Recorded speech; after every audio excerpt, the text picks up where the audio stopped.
Hello, Dan here from howtomechatronics.com. In this tutorial, we will learn how to use the MPU 6050 accelerometer and gyroscope sensor with the Arduino. First, I will explain how this sensor works and how to read the data from it, and then we will make two practical examples. In the first example, using the processing development environment, we will make a 3D visualization of the sensor orientation, and in the second example, we will make a simple self-stabilizing platform or a DIY gimbal.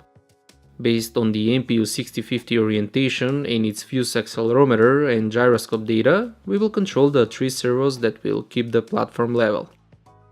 Before we continue, I would like to give a shout out to JLC PCB for sponsoring this video. JLC PCB is a manufacturer of high-quality PCBs, which are used in many industries, for prototyping as well as DIY projects.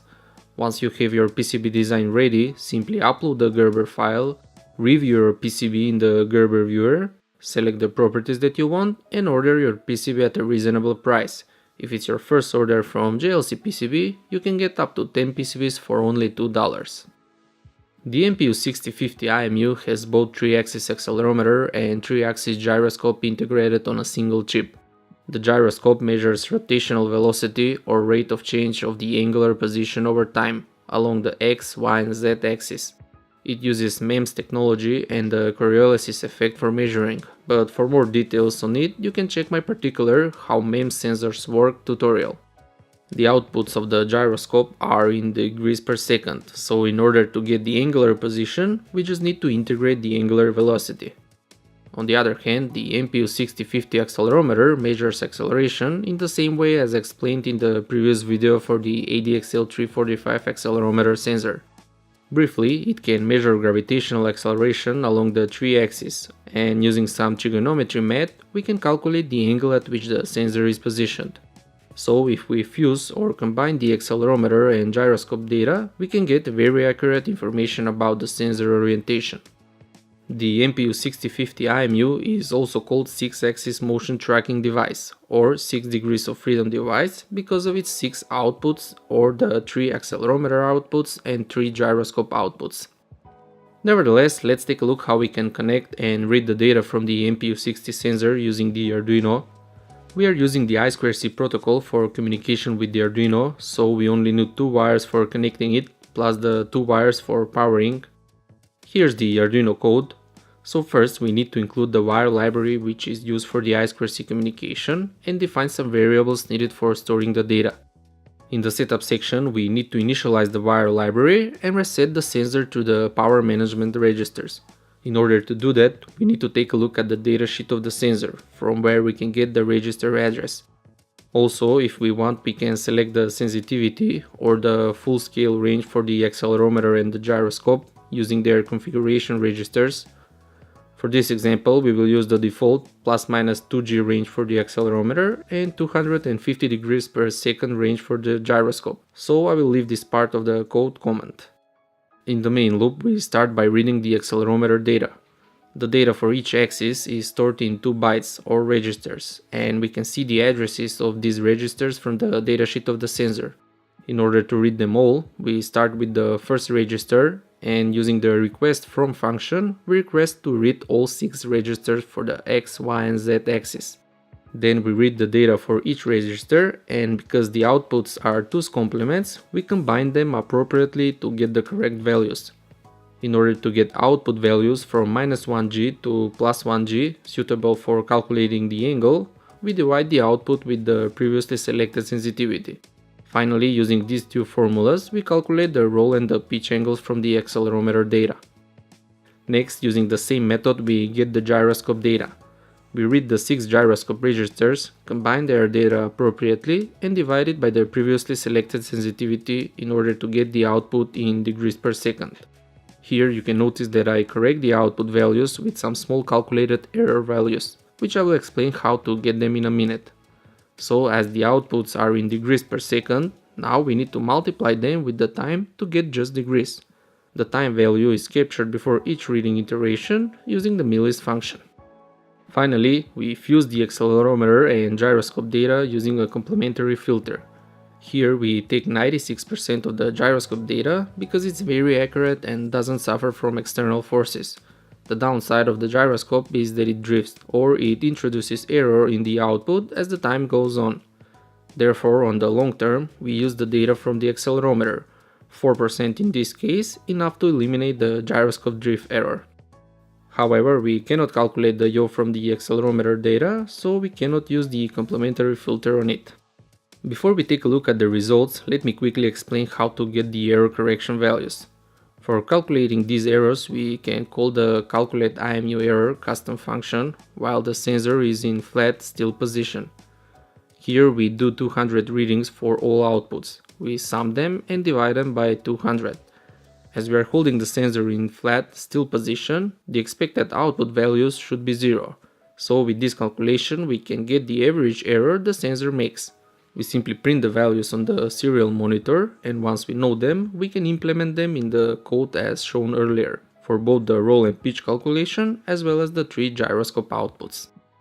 Finally, using the serial print function, we print the roll, the pitch and the yaw values on the serial monitor and see whether the sensor works properly. Next, in order to make the 3D visualization example, we need to accept this data the Arduino is sending through the serial port in the processing development environment. Here we read the incoming data from the Arduino and put it into the appropriate roll, pitch and yaw variables. In the main draw loop, we use these values to rotate the 3D object, and in this case that's a simple box with a particular color and text on it. If we run the sketch, we can see how good the MPU 6050 sensor is for tracking orientation. The 3D object tracks the orientation of the sensor quite accurate and is very responsive. As I mentioned earlier, the only downside is that the yaw will drift over time, because we cannot implement the complementary filter for it. For improving this, we need to use an additional sensor. That's usually a magnetometer, which can be used as a long-term correction for the gyroscope yaw drift. However, the MPU 6050 actually have a feature that's called digital motion processor, which is used for onboard calculations of the data, and it's capable of eliminating the yaw drift. Here's the same 3D example with the digital motion processor in use. We can see how accurate the orientation tracking is now without the yaw drift. The onboard processor can also calculate and output quaternions, which are used for representing orientations and rotations of objects in 3 dimensions. In this example, we are actually using quaternions for representing the orientation, which also doesn't suffer from gimbal lock, which occurs when using Euler angles. Nevertheless, getting this data from the sensor is a bit more complicated than what we explained earlier. First of all, we need to connect an additional wire to an Arduino digital pin. That's an interrupt pin, which is used for reading this type of data from the MPU 6050 sensor. The code is also a bit more complicated, so that's why we are going to use the I2C-def-lib library by Jeff Roberg. This library can be downloaded from GitHub, and I will include a link to it in the website article. So once we install the library, we can open the MPU 6050 DMP6 example from the library. This example is well explained with comments for each line. Here we can select what kind of output we want: quaternions, Euler angles, yaw, pitch and roll, acceleration value, or quaternions for 3D visualization. This library also includes a processing sketch for the 3D visualization example. I just modified it to get the box shape as in the previous example. So here, using the serial event function, we receive the quaternions coming from the Arduino, and in the main draw loop we use them to rotate the 3D object. Nevertheless, let's make the second example now, a simple self-stabilizing platform or a gimbal. I designed the gimbal using a 3D modeling software. It consists of 3 MG996R servo motors for the 3-axis control and a base on which the MPU 6050 sensor, the Arduino and the battery will be placed.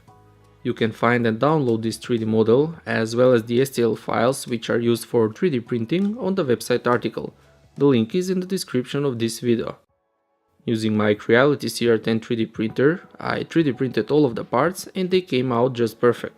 There is a link to this 3D printer in the description of the video in case you want to check it out. Assembling the gimbal was quite easy. I started with installing the yaw servo. Using 4 M3 bolts and nuts, I secured it to the base. Next, using the same method, I secured the roll servo. The parts are specifically designed to easily fit the MG996R servos. For connecting the parts to each other, I use the round horns which come as accessories with the servos. First, we need to secure the round horn to the base with 2 bolts and then attach it to the previous servo using another bolt. I repeated this process for assembling the rest of the components, the pitch servo and the top platform. Once I finished that, I passed the servo wires through the holders openings in order to keep them organized. Then I inserted the MPU 6050 sensor and secured it on the base with a bolt and a nut. For powering the project, I used 2 lithium-ion batteries, which I placed them in this battery holder. I secured the battery holder to the base using 2 bolts and nuts. The 2 lithium-ion batteries will produce around 7.4 volts, but we need 5 volts for powering the Arduino and the servos. That's why I will use this DC to DC buck converter, which will convert the 7.4 volts to 5 volts. What's left now is to connect everything together. Here's the circuit diagram of this project and how everything needs to be connected. At the end, I squeezed the electronics components and the wires into the base and covered them with this cover at the bottom. With this, the self-stabilizing platform or the gimbal is done and it works well as expected. However, what's left now is to take a look at the program. The Arduino code for this example is a modification of the MPU 6050, the MP6 example from the library. So here we are using the output readable yaw, pitch and roll. Once we get the values, first we convert them from radians to degrees. Then we wait or make 300 readings because the sensor is still in self-calibration process during this time. Also, we capture the yaw value, which at the beginning is not 0 like the pitch and the roll values, rather it's always a random value. After 300 readings, first we set the yaw value to 0. Then we map the values of the yaw, pitch and roll from -90 to +90 degrees into values from 0 to 180, which are used for driving the motors. Finally, using the write function, we send these values to the servos as control signals. Of course, you can disable the yaw servo if you want just stabilization for the X and Y axis and use this platform as a camera gimbal. Please note that this is far from good camera gimbal. The movements are not smooth because these servos are not meant for such a purpose. Real camera gimbals use special type of BLDC motors for getting smooth movements. So consider this project only for educational purposes. That would be all for this tutorial. I hope you enjoyed it and learned something new. Don't forget to subscribe, and for more tutorials and projects, visit howtomechatronics.com.